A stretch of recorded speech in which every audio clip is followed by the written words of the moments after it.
राधे राधे। स्वागत है आपका हमारे YouTube channel culture vibe daily में। आज हम लेकर आए हैं आपके लिए कि आंवला नवमी क्यों और किस लिए मनाई जाती है, और साथ ही इससे प्रचलित कथा भी सुनाएंगे। यह व्रत कार्तिक शुक्ल पक्ष की नवमी को मनाया जाता है। इसे आंवला नवमी से विख्यात है, इसलिए सतयुग का प्रारंभ भी इसी दिन हुआ था।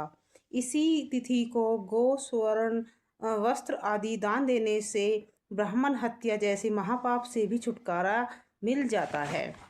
इस दिन आंवले के वृक्ष की पूजा की जाती है। पूजन विधान से में प्रातः स्नान करके शुद्ध आत्मा से आंवले के वृक्ष के नीचे पूर्व दिशा की ओर उन्मुख होकर पूजन करना चाहिए। फिर उसकी जड़ में कर्पूर वर्तिका से आरती करते हुए 7 बार परिक्रमा करें। आंवला वृक्ष के नीचे ब्राह्मण भोजन तथा दान देने का विशेष फल है। तथा कथा सुने। कथा। काशी नगरी में बहुत धर्मात्मा, दानी तथा निसंतान एक वणिक रहता था। वे पति पत्नी दोनों संतान के अभाव में दिनों दिन कातर तथा मलिन होते जाते थे।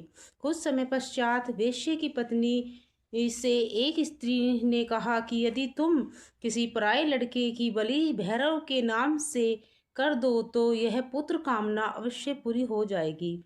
यह बात वेश्या के पास भी पहुंची, मगर उसने अस्वीकार कर दिया। लेकिन सखी की बात वेश्या की पत्नी भूली नहीं, मौके की तलाश करती रही।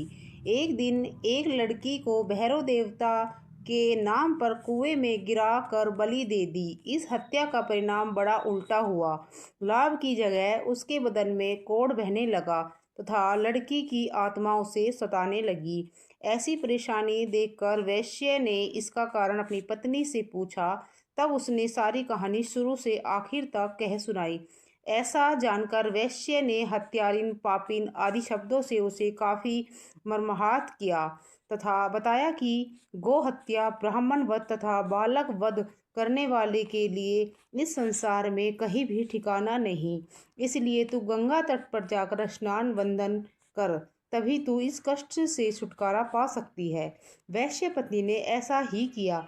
गंगा किनारे रहने लगी। थोड़े ही दिन बीते थे कि एक दिन गंगा की वृद्धा स्त्री का रूप बनाकर आई और कहने लगी, हे दुखिया, तू मथुरा नगरी में जाकर कार्तिक नवमी का व्रत करना तथा आंवला वृक्ष की परिक्रमा करते हुए पूजन करना। यह व्रत करने से तुम्हारा सब पाप नष्ट हो जाएगा। घर जाकर अपने पति से उसने सब बात बताई और आज्ञा लेकर मथुरा जाकर विधिवत व्रत रखकर पूजन किया। ऐसा करने से भगवान की कृपा से वह दिव्य शरीर वाली हो गई और पुत्र लाभ कर इस जन्म में गोलोक को प्रस्थान किया। ये है आज की वीडियो। यदि अच्छी लगे तो लाइक, कमेंट और सब्सक्राइब